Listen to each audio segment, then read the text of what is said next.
Hello mga kabayan, isi-share ko sa inyo ngayon sa 5 minutes na pagla-live ko sa TikTok ay ganito kalaki yung sinahod ko sa 5 minutes lang sa pagla-live sa TikTok. Kaya kung gusto mo, panoorin mo tong video na to.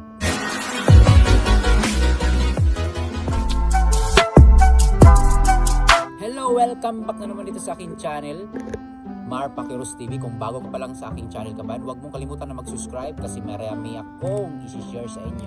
Ngayon kabayan, ang video natin ngayon about ito sa TikTok.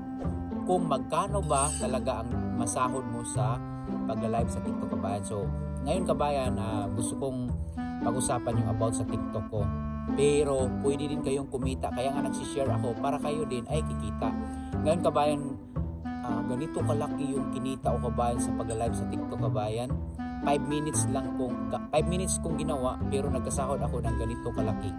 Ipapakita ko sa inyo kabayan yung nakikita nyo sa screen. Ganyan kalaki yung sinasahod ko sa TikTok kabayan sa 5 minutes live ko lang. Yung time na kasi yan kabayan ay meron akong kabatil. It means kabayan, yung kalaban ko sa kabila at kalaban ko, kaming dalawa naglalaban kami. Bali yung kabatil ko, yung followers niya ay magsusuporta sa kanya at yung mga followers ko magsusuporta din sa akin sa pamamagitan ng pagbibigay ng mga gift sa amin. Yung followers ko magbibigay ng gift sa akin, yung followers niya, yung kabatil ko magbibigay ng gift sa kanya, tapos magla-like, mag-share, kung sino yung pinakamaraming likes, pinakamaraming gift na natanggap, no? Pinakamaraming gift na natanggap sa pagla-live na yun, yun yung mananalo kabayan. At doon mo makikita kung sino talaga yung mga followers mo at nagsusuporta talaga sa'yo.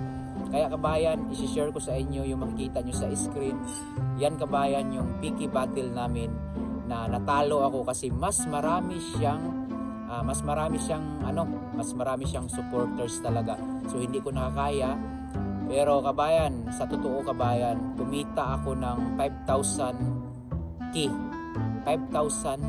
pesos kabayan sa 5 minutes naming battle kabayan.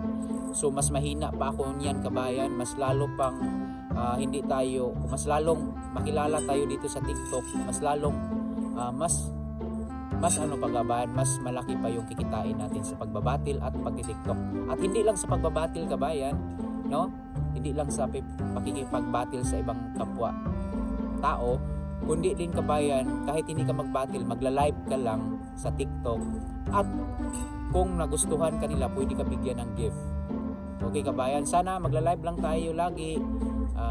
Mag-content lang tayo lagi para makakuha tayo ng followers, gumawa tayo ng magandang content, gumawa tayo ng kakaibang content para ay magustuhan tayo sa kanila, magustuhan tayo ng mga followers natin kung ano yung dapat para makuha natin yung mga goal natin sa buhay at makatulong tayo sa pamilya. So yun lang kabayan, no? Kumita ako ng 5,000 plus sa 5 minutes ko na live dahil mayroon akong kabatil. Sana kayo din kabayan, no?